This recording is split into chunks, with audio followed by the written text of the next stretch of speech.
Throughout history in the United States, people have fought for freedom in any way they can. Many battles have been fought, including taking over Cuba, a war in Spain, and many more. One battle that is more or less known and less understood is the Philippine War. Many people will question why and how did the United States win. The pacification of Cuba also affected this war. While dealing with Cuba, the United States had to find out what the heck they needed to do with the Philippines. Many people thought that the Philippines would be great to take over to get closer to the Chinese market. They believed that the Philippines would be a great place to set a naval station, to trade with the Asian mainland.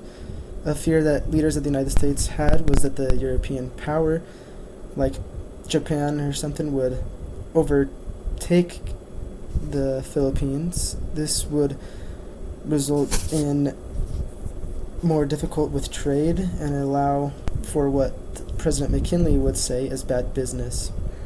As the president thought this, he knew there could be a way to easily get the Philippines. One major part of imperialism was the thought that people would be able to teach the Filipinos politics and economics. As they did this, they would also convert them into Christianity. Another assumption in imperialism is that race and superiority in the culture would add for economic advantages. The Philippine War lasted around 3 years in time.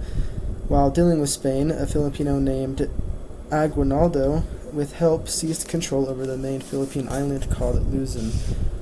Once they did this, they declared the island the establishment of independent Philippine Republic. One the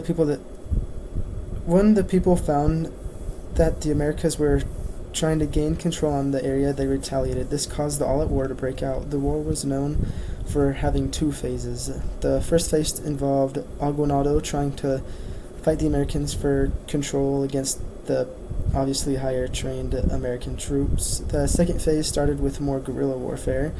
The guerrilla warfare phase lasted about 2 years, from 1899 to 1901, and ended with when the Filipino leader was finally caught in 1901. The Americans had a very high advantage in this war through technology and strategy.